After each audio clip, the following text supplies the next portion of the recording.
నమస్కారం. మాగల్ఫ్ న్యూస్ కి స్వాగతం. ప్రతిరోజు 6 దేశాల తాజా వార్తలు మీకు అందించబడుతున్నాయి.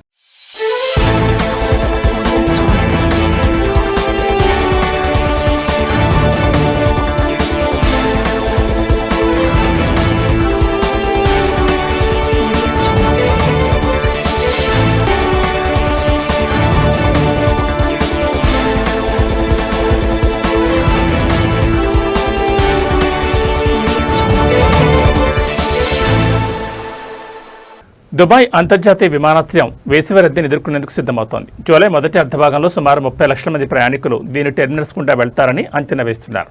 జూలై 3న చాలా పాఠశాలలు వేసవి సెలవుల కోసం మూసివేయడంతో జూలై 2 నుంచి విమానాల రాకపోకలు పెరగడంతో ఈ రద్దీ వేసవి ప్రారంభమవుతుందని భావిస్తున్నారు.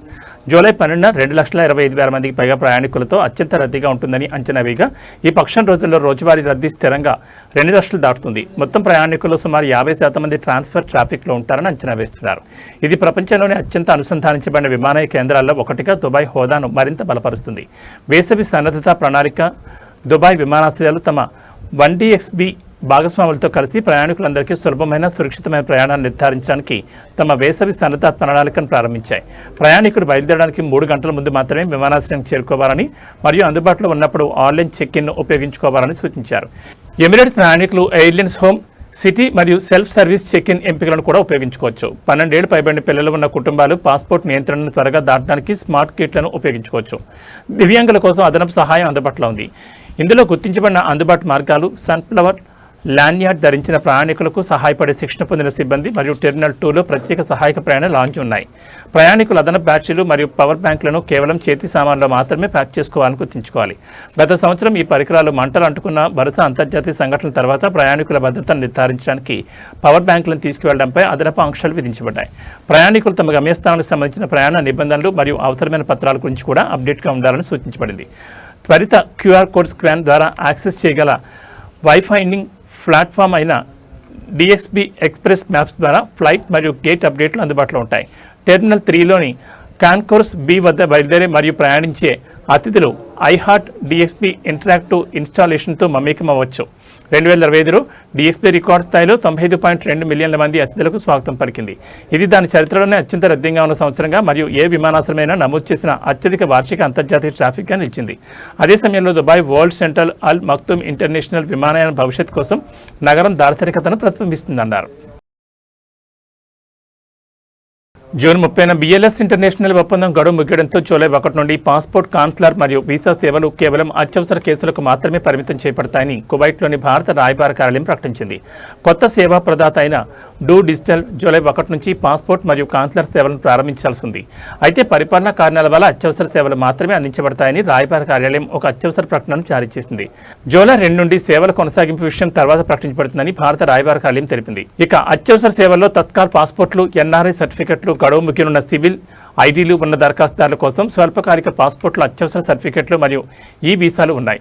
జూలై 1 నుంచి తదుపరి ప్రకటన వచ్చే వరకు ఏ ఇండియన్ కాన్సులర్ అప్లికేషన్ సెంటర్ కూడా దరఖాస్తులను స్వీకరించదని రాయబార కార్యాలయం ప్రకటించింది.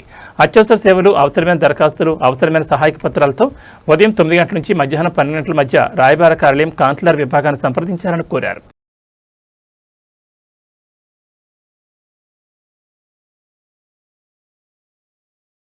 Kuwait Amir Sheikh Mishal Al Ahmad Al Jaber Al Sabah మరియు crown prince Sheikh Sabah Al Khalid Al Ahmad Al సబాలు బయాన్ ప్యాలెస్లో సౌదీ స్టేట్ మినిస్టర్ మరియు కేబినెట్ సభ్యుడు prince Turki bin Mohammed bin ఫహద్తో సమావేశమయ్యారు.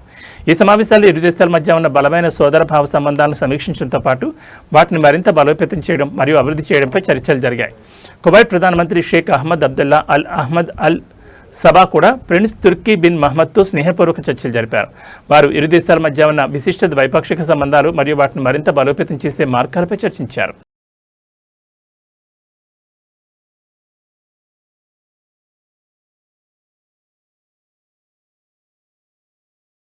బహ్రెయిన్లో భద్రతా తనిఖీ కేంద్రం వద్ద పోలీసులు తమ విధులను నిర్వర్తిస్తుండగా వీడియో చిత్రీకరించిన 29 ఏళ్ల ఆసియా దేశానికి చెందిన ఒక వ్యక్తిని పోలీసులు అరెస్ట్ చేశారు.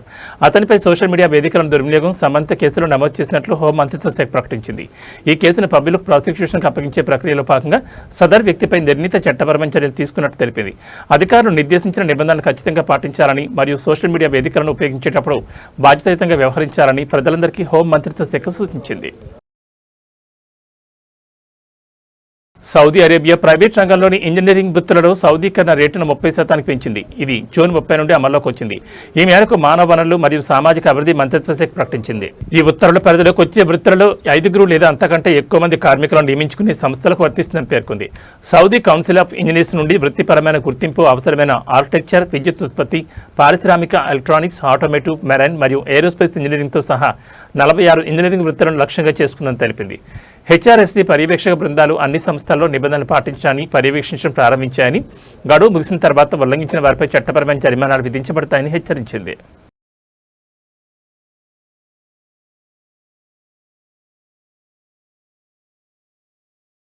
ఈ వేసవిలో ఖతార్లోని ప్రజలకు ఎడ్యుకేషన్ సిటీలో స్ఫూర్తినిచ్చే అంశాలు ఎన్నో స్వాగతం పలుకుతున్నాయి.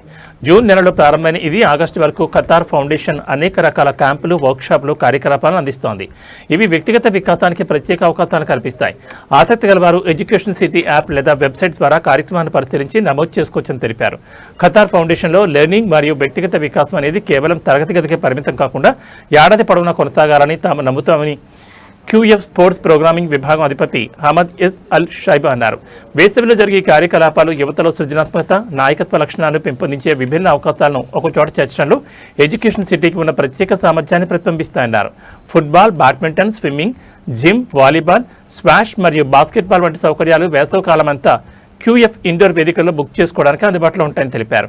అదే సమయంలో జిమ్నాస్టిక్స్ మరియు ఫుట్సల్ వంటి ప్రత్యేక క్రీడా తరగతులు కూడా అన్ని వయసుల వారికి అనువైన కార్యకలాపాలు అందిస్తాయని వెల్లడించారు. వేసవి కార్యక్రమాల్లో భాగంగా QF ప్రీ యూనివర్సిటీ ఎడ్యుకేషన్ విభాగం ముఖాయమన ప్రోగ్రాం నిర్వహిస్తోంది. ఈ శిబిరంలో క్రీడలు, కోడింగ్, వ్యాపారం, క్వాంటం కంప్యూటింగ్ మరియు నాయకత్వ అభివృద్ధి వంటి కోర్సులను అందిస్తున్నట్లు ప్రకటించారు. ఇదిలా ఉండగా ఖతార్లోని QF భాగస్వామ్య విశ్వవిద్యాలయం Virginia Commonwealth University school of the ఆర్ట్స్లో 3D మోడలింగ్, 3D ప్రింటింగ్ మరియు డిజిటల్ భావాలను భౌతిక వస్తువులుగా మార్చే సృజనాత్మక తయారీ ప్రక్రియలు నేర్చుకోవచ్చని తెలిపారు.